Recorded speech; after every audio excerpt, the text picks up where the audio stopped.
생명샘 솟아나 눈물 골짝 지나갈 때에 머잖아 열매 맺히고 웃음소리 넘쳐나리라.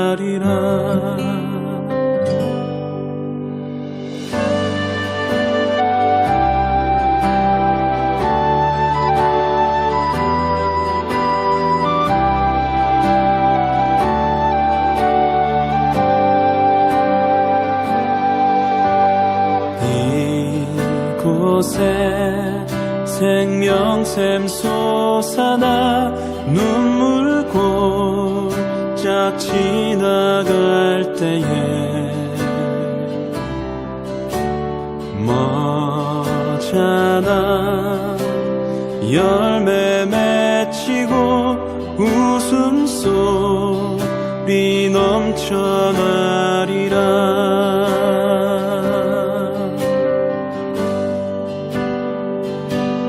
꽃들도 구름도 바람도 넓은 바다도 찬양하라 찬양하라 예수를. 하늘을 울리며 노래해 나의 영혼아. 은혜의 주 은혜의 주 은혜의 주.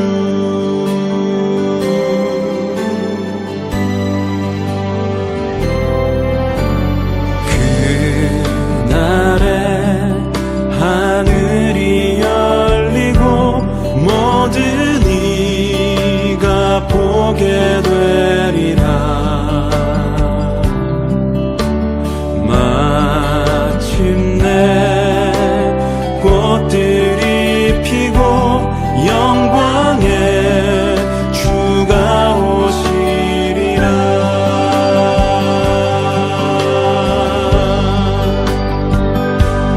꽃들도 구름도 바람도 넓은 바다도 찬양하라 찬양하라 예수를. 하늘을 울리며 노래해 나의 영혼아. 은혜의 주 은혜의 주 은혜의 주. 꽃들도 구름도 바람도 넓은 바다도 찬양하라 찬양하라 예수를. 하늘을 울리며 노래해 나의 영혼아. 은혜의 주 은혜의 주 은혜의 주.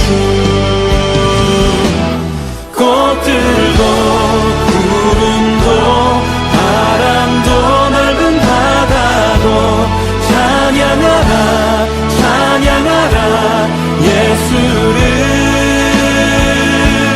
하늘을 울리며 노래해 나의 영혼아. 은혜의 주 은혜의 주 은혜의 주. 꽃들도 구름도 바람도 넓은 바다도 찬양하라 찬양하라 예수를. 하늘을 울리며 노래해 나의 영혼아. 은혜의 주 은혜의 주 은혜의 주. 꽃들도 구름도 바람도 넓은 바다도 찬양하라 찬양하라 예수를. 하늘을 울리며 노래해 나의 영혼아. 은혜의 주 은혜의 주 은혜의 주 은혜의 주 은혜의 주 은혜의 은혜의 주, 은혜의 주, 은혜의 주 예수.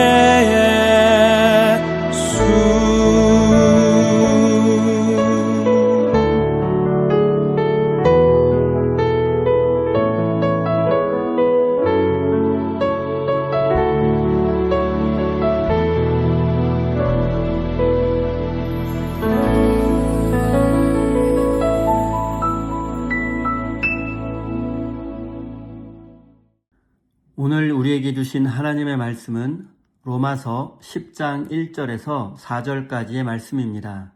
다 같이 화면을 보시면서 함께 읽겠습니다. 형제자매 여러분, 내 마음의 간절한 소원과 내 동족을 위하여 하나님께 드리는 내 기도의 내용은 그들이 구원을 얻는 일입니다. 나는 증언합니다. 그들은 하나님을 섬기는데 열성이 있습니다. 그러나 그 열성은 올바른 지식에서 생긴 것이 아닙니다. 그들은 하나님의 의를 알지 못하고 자기 자신들의 의를 세우려고 힘을 씀으로써 하나님의 의에는 복종하지 않게 되었습니다.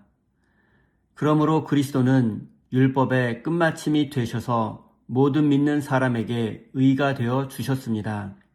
아멘. 하나님께서 이 말씀을 통하여 우리에게 은혜 주시기를 원합니다. 하나님의 크신 사랑과 은총이 여러분의 삶에 함께 하시기를 빕니다. 오늘은 율법보다 중요한 것이라는 제목으로 함께 하나님의 말씀을 나누겠습니다. 지정학적 관점에서 볼 때 이스라엘은 강대국 사이에 낀 약소국이었습니다. 그래서 그들은 역사 속에서 수없이 많은 고초를 겪었습니다. 실제 역사 속에서 이스라엘은 주변 강대국에 조공을 바치거나 그들의 지배를 받는 경우가 많았습니다. 이스라엘 전체의 역사 속에서 가장 번영을 누리던 시기는 다윗과 솔로몬 시기입니다. 이것도 정확히 말하자면 다윗의 통치 후반부부터 솔로몬의 통치 전반부에 이르는 약 40-50년 정도가 이스라엘의 전성기라고 말할 수 있습니다. 그리고 이 전성기도 이스라엘의 힘이 강력했다기보다는 남쪽의 이집트 제국과 북쪽의 수메르 문명이 모두 분열되어 있었기에 어부지리로 얻은 전성기라고 할 수 있습니다. 실제로 이스라엘은 이 시기를 제외하고는 대부분의 시간을 주변 강대국들의 침략을 받고 조공을 바쳐야 했고, 백성들은 포로로 끌려가기도 했고 또 노예로 팔리는 사람도 많았습니다. 그들은 오랜 역사를 지녔지만 그 역사 속에서 자주 독립을 누린 기간은 오래되지 않습니다. 그리고 이스라엘은 이 고난의 역사가 반복되는 근본적인 이유를 깨닫게 되었습니다. 그것은 바로 자신들이 하나님의 율법을 지키지 않았기 때문입니다. 그래서 바벨론 포로에서 해방된 유대인들은 율법에 집착하게 되었습니다. 그리고 만약 다시 한번 자신들이 율법을 지키지 않는다면 하나님으로부터 영원히 버림받을 수 있다는 두려움이 생겨나게 되었습니다. 그래서 유대인들은 율법을 생명보다 소중히 여기게 되었습니다. 기원전 2세기경에는 시리아의 왕 안티오쿠스 에피파네스 4세가 이스라엘을 다스렸는데, 이때 그는 유대인의 율법을 무력화시키고 그들을 모욕하기 위해서 유대인들이 부정한 짐승으로 여기는 돼지고기를 강제로 먹게 했습니다. 그런데 이때 한 집안의 7명의 아들이 모두 돼지고기 먹기를 거부하고 율법을 지키다가 7명의 아들 전부가 죽임을 당하는 일이 있었습니다. 또한 빌라도 총독은 카이사르의 얼굴이 새겨진 로마 군단 깃발을 예루살렘 성 안에 들여놓았습니다. 그런데 이것은 유대인들의 입장에서 인간의 모습이 새겨진 우상이었습니다.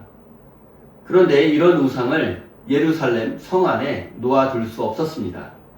그래서 그들은 빌라도 총독에게 우상을 치워달라고 강력하게 요구했고, 폭동을 우려한 빌라도가 결국 분단 깃발을 치우게 되었습니다. 이처럼 유대인들은 율법을 목숨처럼, 아니 목숨보다 더 소중하게 여기며 율법을 지키기 위해서 많은 노력을 했습니다. 그런데 시간이 지나면서 유대인들의 율법에 대한 열정은 점차 변질되고 왜곡되고 말았습니다. 그들은 하나님의 영광보다 율법 자체를 더 중요하게 여기게 되었고, 하나님의 뜻보다 율법 조항 하나하나를 더 중요하게 여기게 되었습니다. 그런데 문제가 생겼습니다. 그것은 누구도 율법을 온전하게 지킬 수 없다는 사실입니다.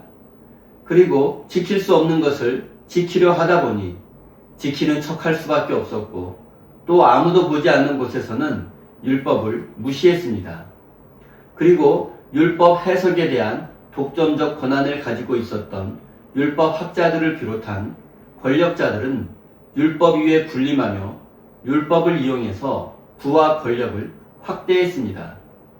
사도 바울은 이런 현실 속에서 율법을 지킴으로 구원받는 것이 아니라 예수 그리스도를 믿는 믿음으로만 구원받을 수 있다는 진리를 강조했습니다. 바울은 율법이 잘못된 것이라거나 나쁜 것이라고 말하지 않았습니다. 단지 율법의 시대가 지났고 복음의 시대가 도래했음을 선포한 것입니다. 중요한 것은 교리나 전통이 아니라 하나님의 섭리입니다. 하나님께서 성전을 세우라고 하실 때가 있고 또 성전을 허물라고 말씀하실 때가 있습니다. 그렇기 때문에 우리는 항상 마음과 생각을 열고 하나님의 뜻이 무엇인지 분별하고 또 그 뜻을 받아들일 준비를 해야 합니다. 그렇지 않는다면 우리는 어느 순간 하나님을 믿는 것이 아니라 내 욕망을 하나님의 뜻이라고 착각하게 될 수도 있습니다. 어쩌면 지금 우리는 하나님께 충성을 다하는 것이 아니라 특정 교회에 헌신하며 교묘하게 우리의 이기심을 추구하고 있는지도 모릅니다. 어쩌면 지금 우리의 삶에는 하나님의 영광은 사라지고 우리의 의만 쌓이고 있는지도 모릅니다. 어쩌면 지금 우리는 하나님의 뜻을 외면하고 우리의 이익과 자존심을 붙들고 있는지도 모릅니다. 우리가 하나님의 영광을 추구하고 있는지 아니면 우리 자신의 의의를 추구하고 있는지는 그 열매를 보면 쉽게 알 수 있습니다. 사랑하는 성도 여러분, 지킬 수 없는 율법을 지키려 하다 보면 위선자가 될 수밖에 없습니다. 율법을 지키지 않아도 된다, 착하게 살지 않아도 된다는 뜻이 아닙니다. 이것보다 더 중요한 게 있다는 것을 말씀드리는 것입니다. 사랑하는 우리 세임교회 성도 여러분, 율법을 지키는 것보다 더 중요한 것은 하나님의 영광과 하나님의 뜻입니다. 이 세상 그 무엇도 하나님의 영광보다 더 중요한 것은 없습니다. 하나님의 뜻이 이루어지는 것보다 더 중요한 것은 없습니다. 이 사실을 기억하고 하나님의 영광을 나타내고 하나님의 뜻을 이루어가는 믿음의 사람이 되시기를 예수님의 이름으로 축원드립니다. 우리 다 함께 주신 말씀 가슴에 새기며 기도의 자리로 나아가겠습니다.